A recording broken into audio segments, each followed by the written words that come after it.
Welcome to Anahuac Sports Live and the Title Services pregame show. Trent Hart here on the field with head coach for the East Chambers Buccaneers, Russ Sutherland. Coach, thanks for taking the time to speak with us tonight. Glad to be here, Trent. Coming off the Week 4 win over Hardin, same team that Anahuac faced last week, what are some of the things that y'all been working on in your off week and to prepare for these Panthers? Well, on your bye week, you like to go back to basics. You like to go back to blocking and tackling and just correcting things that you did wrong in the first few weeks of the season. Of course, this week we focused in a little more on Anahuac, obviously, who were playing tonight. Well, with that said, Coach, what are some of the things that you feel like your team needs to improve on and moving on through district coming up? Well, I mean, we've got lots of things that need to be improved on.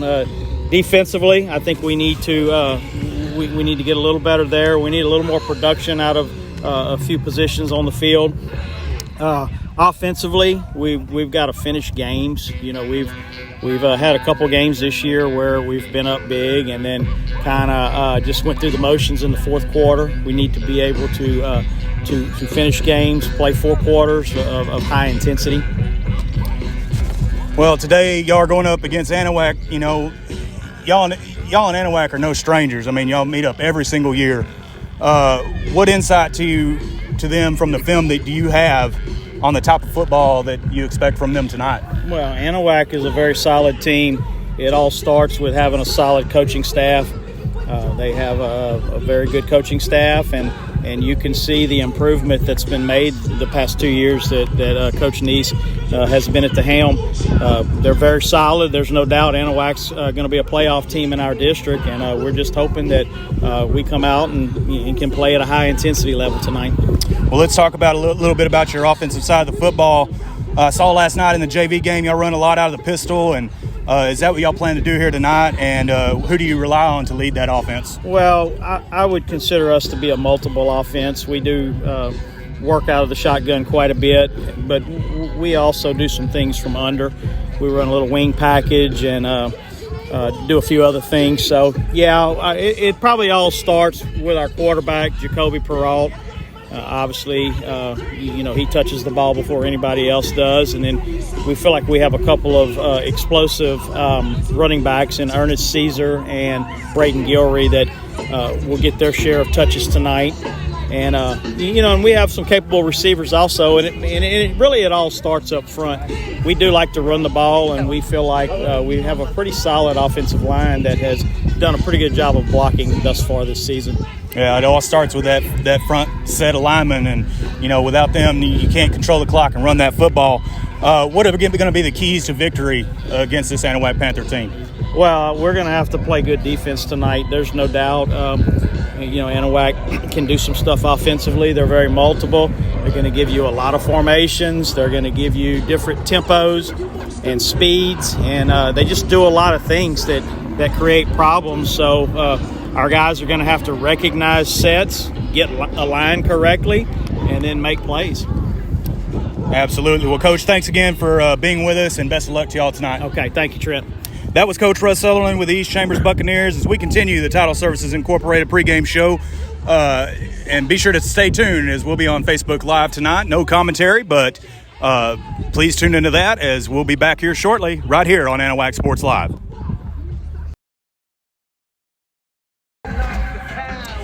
Trent Hart back here on Anahuac Sports Live in the Title Services Incorporated pregame show. I'm joined on the field by Panther head coach Greg Neese again. And, Coach, your football team is coming off another pivotal win at home last week against Hardin. And as I was watching that game up in the booth, a lot of things to be happy about. But in the same sentence, I'm sure you will agree that there are always some things to improve on. What are some of the things that you saw in that game last week that you were pleased with and the things that you need to work on? Well, I've been very pleased this year with our defense, and our defense comes to play every night, and we're pretty physical, especially up front and with our linebackers and outside backers. Our weakness, I think, is pretty obvious. Our Achilles heel, we give up big pass plays, and we got a true freshman playing back there right now, KJ, and he's going to be a heck of a player. And they kind of found him the other night, and he kind of picked on him, but it was like a baptism of fire for him. But that's just going to make him better. And what I liked about him Even though he did make some good plays and broke some passes up, but he also got beat a few times. But what I liked about him, he had some resolve. And he never did quit. He never started pouting. And he laced it up and kept playing, every play. So then on offense, I was a little frustrated the other night. We had some opportunities to get inside the 30, 25-yard line, and we never did punch it in. Maybe had a turnover here or there, and just didn't take advantage of scoring opportunities. And that's what you got to do, especially when we play teams like tonight. Exactly, and 314 total yards of offense last week against Hardin, and 133 yards through the air. Corbett 6 of 11, 89 yards. Zion Clark, much better performance last week, 4 catches, 100 yards and a touchdown. 180 yards running the football, which was definitely shared through 6 different players on the field. But the one who has stood out to me and has proved every week, Coach, is Jamaj Bailey. 5 carries, 45 yards and a touchdown. Coach, not as much on the ground last week, but it was good to see that type of improvement with your committee of runners.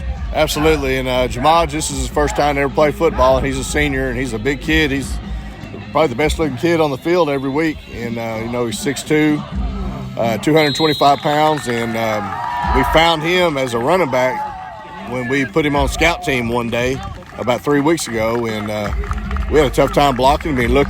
And he started picking things up on our offense, so we need to give him the ball more. He's earned a starting spot tonight. He'll be starting in the backfield with Christian, and we're excited about that. And, he's got so much room for improvement, but you look at his stats after every game, and heck, he's averaging about 8 yards a carry every time. And usually when they tackle him, he still falls forward and gets another 2 or 3 yards because he's that big. And I know our guys don't like tackling him in practice, and I'm sure the opponents, they're not too excited about tackling him either. So anyway, yeah, you're very right about him. I'm excited about him and where he's grown so far this year.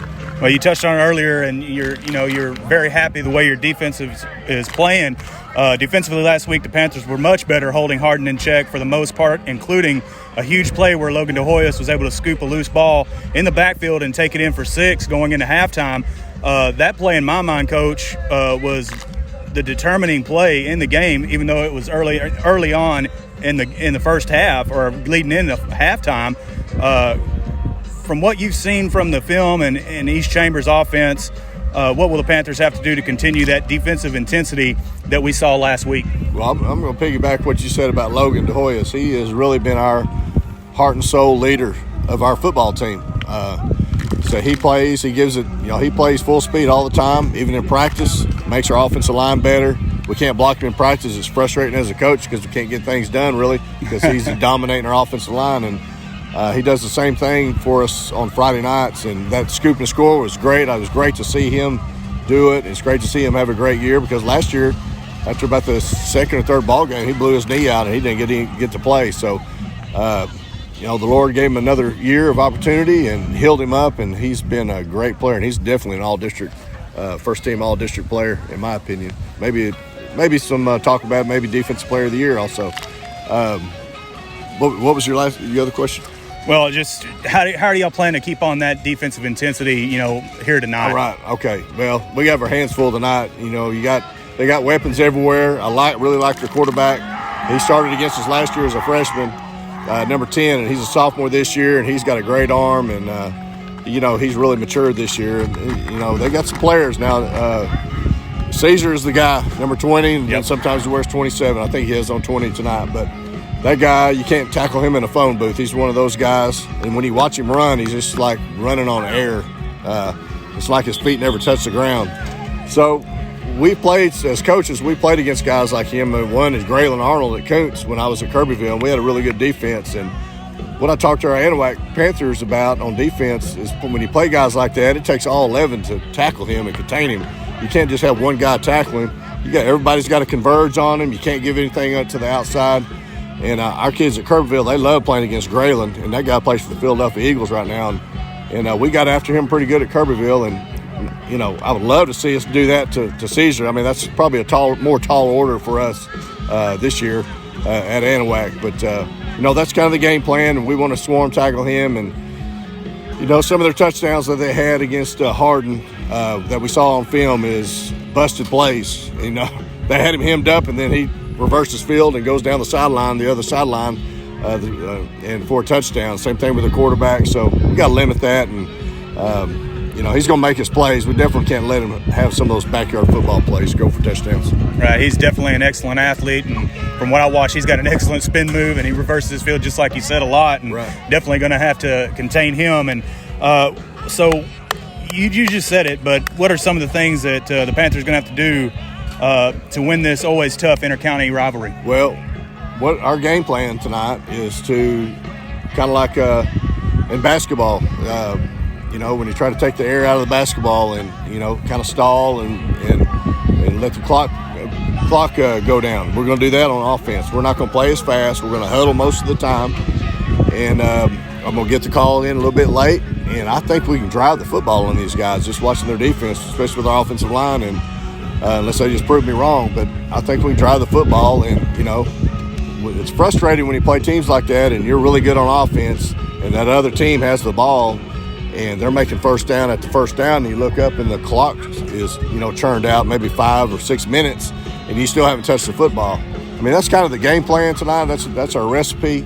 And if we can do that and put some touchdowns at the end of those drives and limit their touches, I like our chances. I mean, my goal tonight, first half, is to get into the halftime close, either down a score, maybe, 10 points or less, or have it tied or be ahead somehow. And that's our goal. I mean, last year they were up 21-0 before we blinked. Our kids were not really ready to play. They made too much of the moment of that game last year. And I think there's a little intimidation factor that was here from our kids playing East Chambers before I got here. And we're trying to get rid of that. I mean, they're a great football team, and we give them respect. But, they do have some chinks in the armor, and you just have to get after them, play football, and hopefully we can do that early. And we don't want to get down early to those guys. We'll never come back against them. They're too good. Exactly. Well, Coach, as always, thank you and for taking the time on this with us before kickoff, and best of luck to you tonight. And we'll see you after the game's over with. All right. Thanks, Trent. That was head coach Greg Neese with the Anahuac Panthers, and we'll be back for the coin toss and national anthem live on Facebook. Be sure to join us on Facebook, as we won't be having any commentary tonight, but it will have a scoreboard, and we are proud to bring it to you tonight. And be sure to spread the word to all your friends, aunts, uncles, brothers, sisters, whatever the case may be. Be sure to to share and join us whenever we go live right here at 7 o'clock.